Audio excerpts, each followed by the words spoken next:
द्रौपदी मुर्मू पहुंची हैं और इस वक्त राज्यपाल कलराज मिश्र संबोधित कर रहे हैं। मुझे आज अवसर मिला है सांस्कृतिक विरासत एवं सभ्यता के क्षेत्र में विविधता एवं बहुलता का ऐसा उदाहरण विश्व में अन्यत्र कहीं और नहीं मिलता जैसा हमारे यहाँ है। मैं ये मानता हूँ कि राष्ट्रीय संस्कृत महोत्सव भारत की प्राचीन लोक कलाओं, व्यंजनों एवं हस्तशिल्प को बढ़ावा देने एवं जीवंत बनाए रखने में ही महत्वपूर्ण भूमिका नहीं अदा कर रहा, बल्कि इससे हमें अपने आप को पहचानने, दूसरों को जानने का भी अवसर मिलता है। राजस्थान महाराणा प्रताप और पृथ्वीराज चौहान जैसे शूरवीरों की शौर्य गाथाओं से जुड़ी भूमि है। यही वह धरा है जहां मीरा की भक्ति जानी जाती है। पन्नाध्याय के त्याग और दुर्गादास राठौर की स्वामी भक्ति की साक्षी है यह भूमि, यह धरा। यहाँ के कण-कण में लोक कलाओं, संस्कृति और परंपराओं की खुशबू बिखरी हुई है।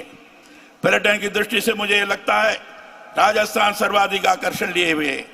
दूर तक पसरे रेत के खोरे, किले महलों का स्थापत्य, मंदिरों का शिल्प वैभव और हवेलियों की सुंदरता के साथ ही झीलों, तालाबों की यह धरती पधारो हमारे देश का अनूठा अपनत्व लिए हुए है, अपनापन लिए हुए है।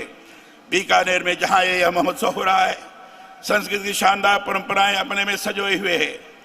चूहों की बड़ी संख्या से विख्यात मां करणी का मंदिर यहाँ है, तो सांख्य दर्शन के प्रणेता कपिल मुनि की तपोभूमि कोलायत यही है।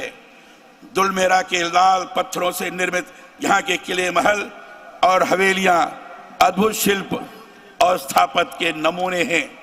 इस संस्कृत महोत्सव के बहाने हम यहाँ हमारी कलाओं और परंपराओं को सहेजने की ओर ही अग्रसर नहीं होंगे, बल्कि सांस्कृतिक मूल्यों के प्रति और सजग होंगे।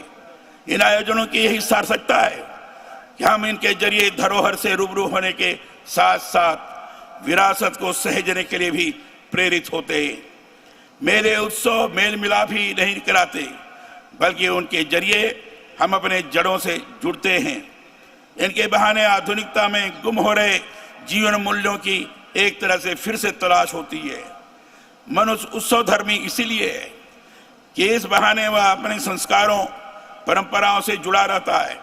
मैं मानता हूं कि भारत सरकार का यह जो राष्ट्रीय संस्कृत महोत्सव का आयोजन है, उसके निहितार्थ यही है कि हमारी जो लोक कलाएं हैं, हस्तकलाएं हैं, हमारा जो संगीत, नृत्य, नाट्य आदि है, उसको हम जड़ से बचाएं, जड़ होने से बचाएं।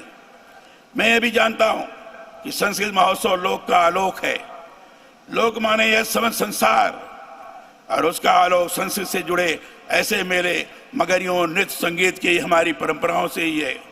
इस महोत्सव के माध्यम से न सिर्फ राजस्थान एवं देश की प्रमुख कला एवं संस्कृति को मंच मिलेगा, बल्कि यहाँ आने वाले दर्शकों को भारत की लोक कलाओं पर गौरवान्वित होने का अवसर भी प्राप्त होगा। देश के लिए यह अमृतकाल है। यह वह घड़ी है जब तेजी से हम अपने सनातन भारतीय मूल्यों और संस्कृति से जुड़ी प्राचीन परंपराओं से पुनर्नवा हो रहे हैं। राष्ट्रीय संस्कृत महोत्सव जैसे आयोजन कला एवं कलाकारों को प्रोत्साहित करने की दृष्टि से ही नहीं, बल्कि विविधता की हमारी संस्कृतियों के संगम और परस्पर सद्भाव, प्यार और भाईचारे की हमारी संस्कृति को भी बचाए रखने में भी महती भूमिका लिए हुए है। आइए हम संस्कृत के अनूठे पर्व पर सामूहिक उजास के संवाहक बने। राष्ट्रीय संस्कृत महोत्सव के इस आयोजन की बहुत बहुत बधाई और शुभकामनाएं। इतनी ही बात कहकर अपनी वाणी को विराम देते हुए सभी कलाकारगणों को प्रणाम करते हुए मैं सबको धन्यवाद देता हूं। बहुत बहुत धन्यवाद। जय हिंद।